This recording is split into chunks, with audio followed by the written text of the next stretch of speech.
I want to thank everybody for having me here today. I look forward to talking to you about mapping and data management. I'm here to tell you that there's a lot of spatial opportunities out there for you. There's a lot of emerging technologies, everything from computers to internet, all the way down to phones and pads. It's really moving forward and giving you a lot of opportunities out there to make maps for your property. You can go anything from basic navigation to identifying site and stand locations. You can use these technologies for planning and management activities, or just storing and sharing information. And a lot of these tools that are out there they're online and often free. A lot of people come up. There are a lot of interests out there of making maps. People are interested in certain things. Things to ask yourself or questions for you to think about. Are you interested in just simple monitoring and planning? Natural resource management? Are you just interested in doing simple property searches, getting tax and appraisal information? Are you interested more in researching about your property, finding out historic information, could be the land patterns, old survey notes, or historic photos? And then, once you start collecting all these different types of information, one of the things we often leave off is data management and record keeping. Because we have all this pile of information, what do we do with it? How do we use it effectively in our management? Often with maps, we're doing pretty simple things. We just want to identify some areas of interest. Is it our property boundary? Timber stands, roads, stream crossings. Again, across the gamut of things you might have on your property.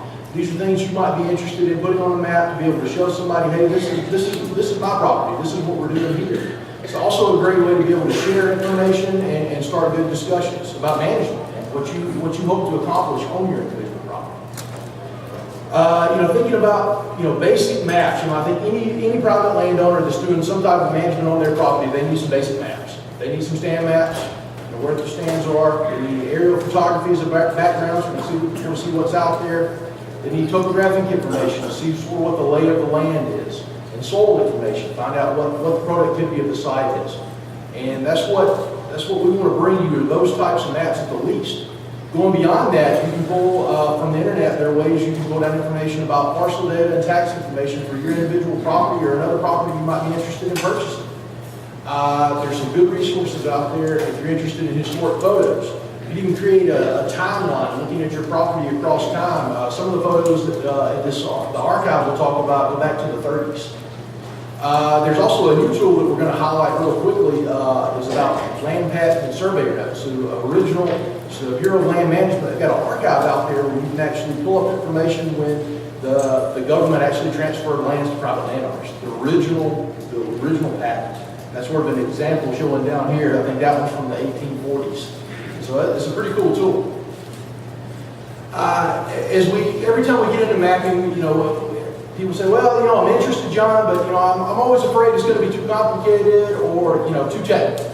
And I tell people, if you've got an internet connection and you're playing online and you're taking a look at maps like Google Earth or MapQuest, you're already starting that process. And you can just take the next step and make maps for your property. So here's a quick highlight of some of the online mapping and spatial resources.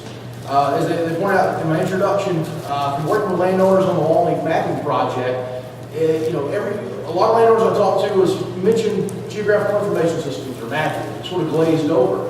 And John, we don't know anything about that. And it's like, well, have you ever used Google Earth, MapQuest? Oh yeah, we do that all the time. And so what we wanted to do is put together a booklet that gives information to help landowners take that next step. So we had a grant funded from Alabama Forest Forever, one of their grants. We were able to get 225 copies of this booklet made. And it's available out there. At the last AFOA meeting, I handed out all my color copies. But I have a bunch of black and whites for you today, and you can also download it. It's a PDF on our website. It's even been linked out on the AFOA website, and you can print it in color. For the links, I've got about 40 copies of links. So if anybody's interested in the breakout session, you'll be able to take the whole set of links for all the programs and to get the booklet. You can just stop by and pick up a sheet over in our breakout session.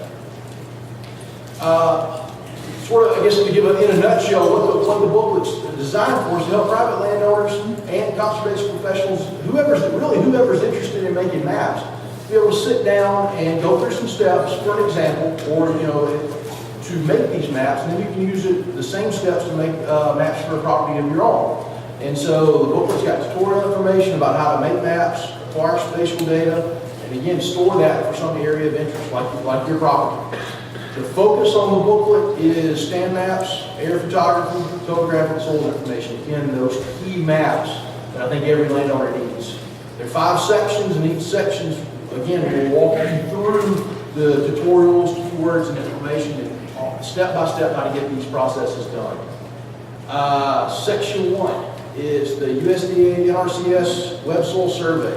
Quick survey. How many of you out there have ever used this online application?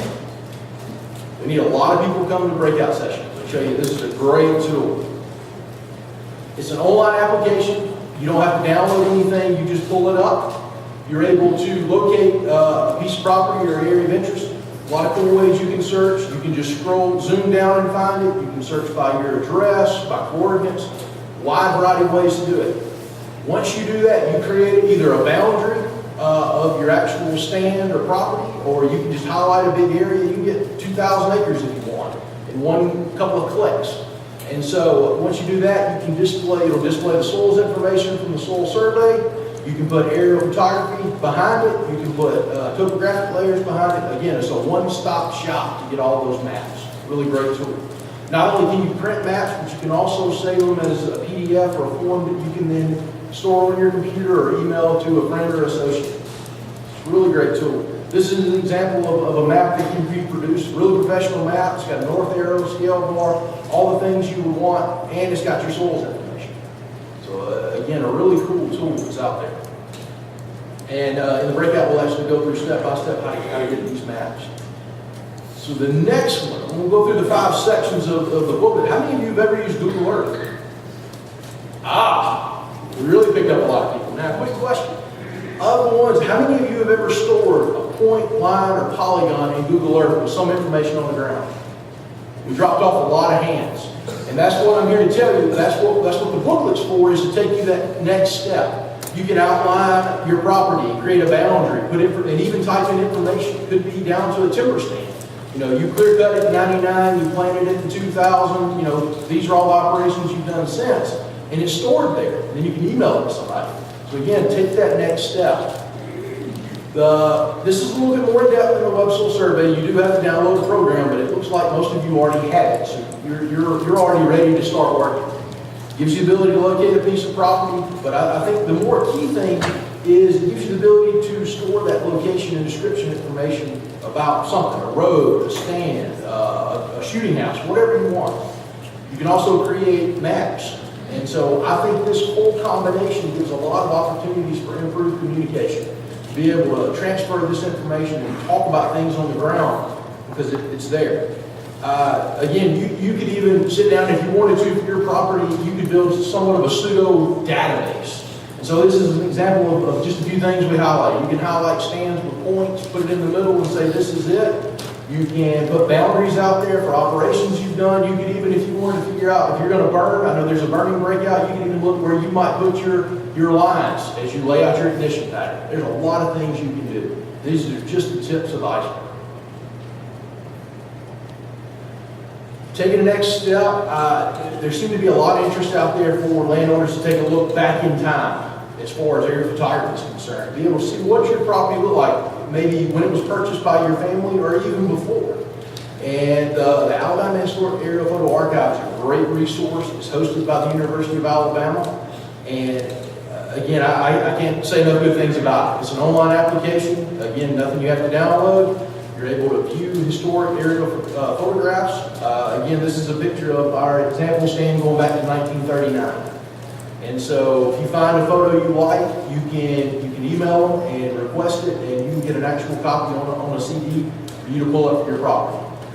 In the breakout, we'll actually show a timeline for this track going all the way from 39 out to today. One of the things we wanted to do in the booklet was to be, how many of you out there are GIS users? A few. Okay, we got a few. We wanted to make the booklet robust enough to be able to pick up people that actually use these viewers or use GIS. And the Geospatial Data Gateway by NRCS is a great resource for you. It gives you the ability to search for data like more up-to-date air photography. I think 2011 photos are actually out there. You can get your topo maps, elevations, soils, climate, whole gamut of information. They've even newly released sections, so you can actually pull down polygons for the sections, which is a really cool addition. Our fifth section and final section is a program from the National Agroforestry Center called Canvas. And it actually requires either downloading a program or ordering it through CD or DVD. And what Canvas gives you the ability to do is create visual simulations of potential management options using nothing but digital photographs you take with your camera or with your phone.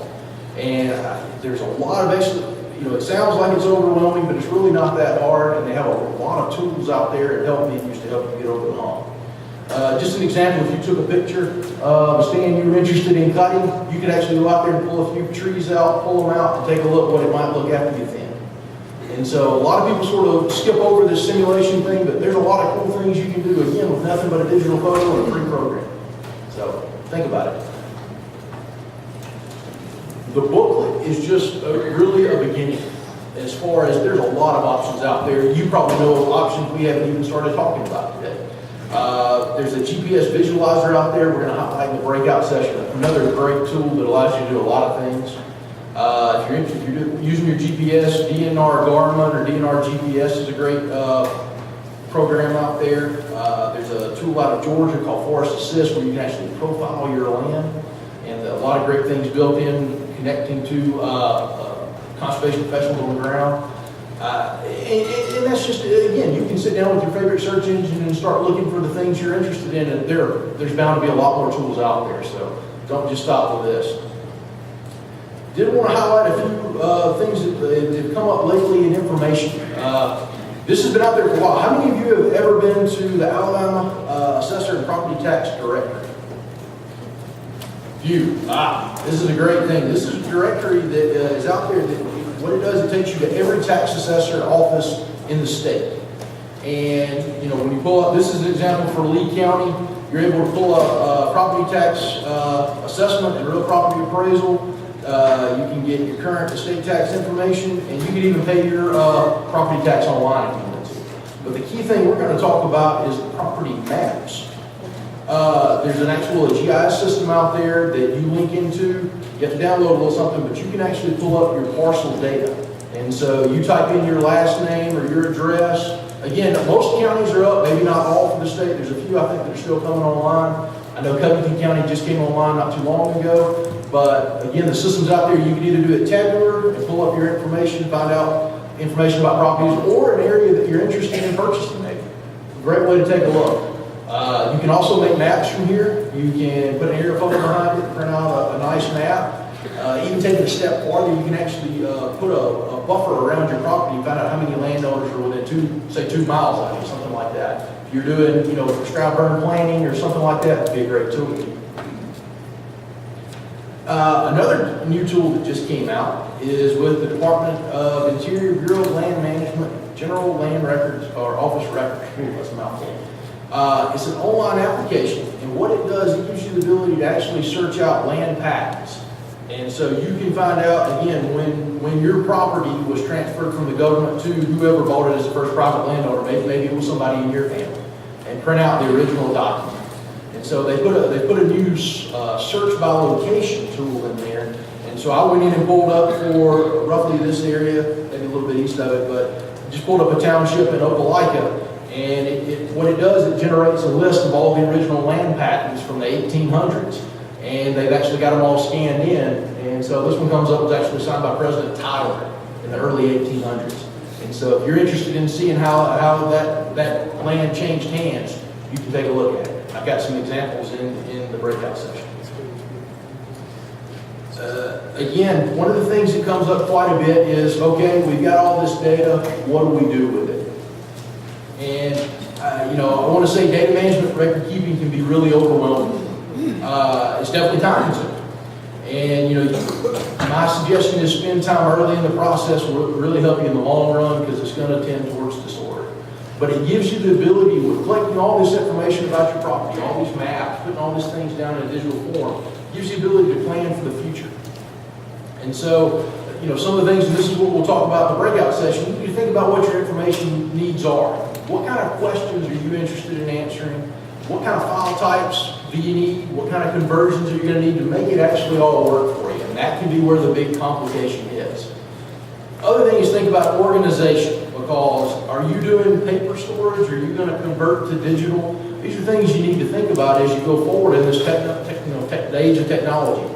A lot of things you can do, ways you can link data together. One of the, I guess, two things I want to talk about in that breakout session is, and for you to think about even as you walk away now, is backing up any data you have. If you've got paper maps, make copies. If you've got digital, back it up in a couple of places, because once it's lost, it's lost. And this is information that, again, can't be replaced. And again, all that goes together to give you better opportunities to prepare for the future management of your property as you go along or transfer it on to someone else. So again, in the breakout session coming up, we're going to go over online mapping applications and programs, a more in-depth look at all the different applications we talked about today. We're going to go through a full example for the tax assessor and talk about the Alabama GIS. Also, again, going back for the property tax directories, how to find your parcel data and do that. We're going to take, I'll have a copy in there of that original land patent for Lee County you can take a look at and see if you might be interested in finding one for your property.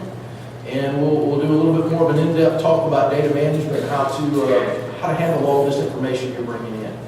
There's going to be a couple of handouts, and again, even if you don't come to the breakout session, you're welcome to the handouts. There's copies of the mapping booklet, and then for every program I popped up there, I've got links and keywords. Again, we always do it. How many of you have ever pulled up a website or tried to type in a whole link and it didn't work? And so, yeah, that's always a big problem. So what we do is we try to put keywords in there, so even if that link dies, you can still get to the site and get to the information. I'd love to take questions to see if you have any questions about any of the online mapping programs or things you might be interested in making, maps for your property or some of these new tools that are out there. Love to get any questions or feedback.